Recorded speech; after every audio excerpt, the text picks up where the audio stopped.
अगर आप एक रिटेल इन्वेस्टर है तो शायद ही कोई प्राइवेट बैंकर आपको रीच आउट करेगा। तो महंगी मार्केट में बेचा, सस्ती मार्केट में खरीदा, मोटा मोटा 70-30, 80-20 ये रेंज के अंदर बेच दिया है तो आप बहुत ही कंजर्वेटिव इन्वेस्टर हैं। घर के बाहर निकले पता नहीं कहाँ जाना है तो दिन भर घूमते रहेंगे कोल्हू के बिल की तरह।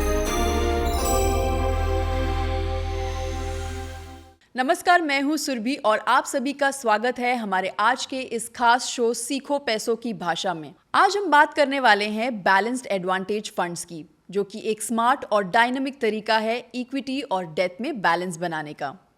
और हमारे साथ है एक बार फिर Nilesh Shah ji, MD of Kotak mutual funds. Great to have you sir. Nilesh ji, तो चलिए डायरेक्टली सवालों पर आते हैं। आजकल बैलेंस्ड एडवांटेज फंड्स काफ़ी स्पॉटलाइट में है। आपसे जानना चाहेंगे कि ये फंड्स कैसे काम करते हैं और इनकी यूनिकनेस क्या है। सुरभि जी, अगर आपको कोई 5 स्टार होटल की डिश उडीपी के भाव पे मिले तो कैसा लगेगा? बहुत ही अच्छा लगेगा सर। बैलेंस एडवांटेज फंड वही है। अगर आप रईस आदमी है तो आपको प्राइवेट बैंकर सर्विस करेगा, आपको बताएगा कितना पैसा इक्विटी में रखना, कितना डेट में रखना। बट अगर आप एक रिटेल इन्वेस्टर है तो शायद ही कोई प्राइवेट बैंकर आपको रीच आउट करेगा। बट प्रोबेबली इंडिया के जो सबसे अच्छे फंड मैनेजर है वह आपको ये सर्विस बैलेंस एडवांटेज फंड के जरिए देते हैं। आपके बिहाफ पे वो डिसाइड करते हैं आज की मार्केट में कितना पैसा इक्विटी में रखना, कितना डेट में रखना। जब कोविड का समय आया था तो ज़्यादातर बैलेंस एडवांटेज फंड अपने हाईएस्ट एलोकेशन के आसपास थे, और जब उससे बाद में मार्केट में वैल्यूएशन अच्छे हो गए, थोड़े महंगे लगने लगे, तो ज़्यादातर बैलेंस एडवांटेज फंड ने प्रॉफिट बुक कर दिया था।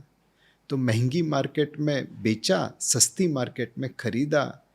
एक रिच आदमी को प्राइवेट बैंकर जो सर्विस देता है वह सर्विस एक रिटेल निवेशक को बैलेंस एडवांटेज फंड प्रदान करता है। That's a great insight sir. चलिए अगले सवाल की ओर बढ़ते हैं। ऐसा माना जाता है कि ये फंड्स मार्केट के हिसाब से डायनेमिकली एडजस्ट होते हैं। क्या आप एक्सप्लेन करेंगे कि रियल टाइम में इक्विटी और डेथ का एलोकेशन कैसे मैनेज होता है? ज़्यादातर लोग अलग अलग फैक्टर का भरोसा करते हैं। कुछ क्वांटिटेटिव है और कुछ क्वालिटेटिव है। हमारा जो एक दायरा है बैलेंस एडवांटेज फंड का म्यूचुअल फंड इंडस्ट्री में, उसमें कुछ लोग वैल्यूएशन पे ध्यान देते हैं, कुछ लोग मोमेंटम पे ध्यान देते हैं, कुछ लोग क्वालिटेटिव फैक्टर्स के ऊपर ध्यान देते हैं।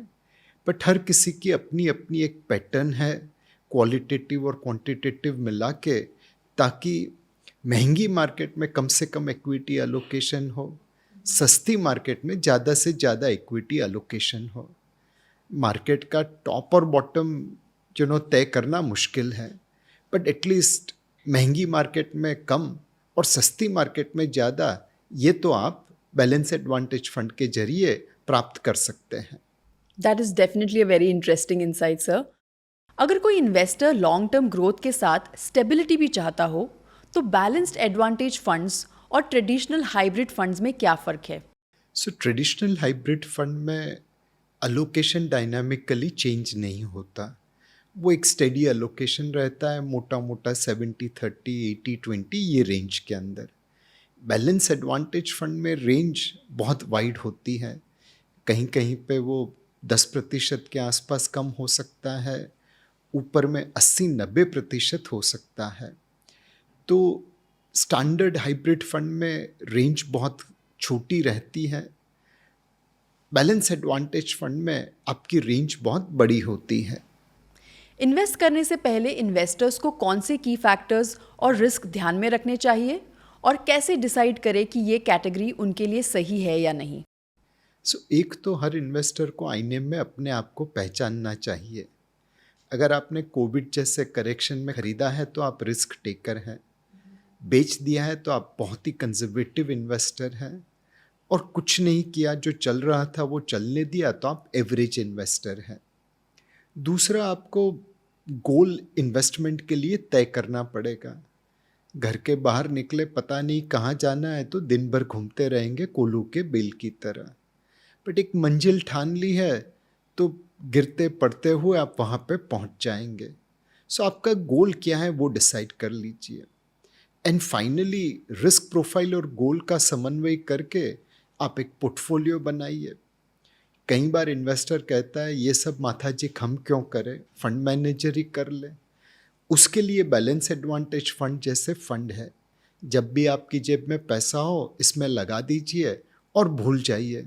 10, 15, 20, 25 साल बाद आप देखेंगे ये जो बीज आपने बोया है उसमें से कितना घना पेड़ बनता है।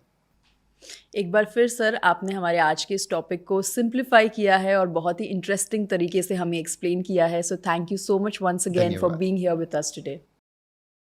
म्यूचुअल फंड निवेश बाजार जोखिमों के अधीन है। योजना से जुड़े सभी दस्तावेजों को ध्यान से पढ़ें।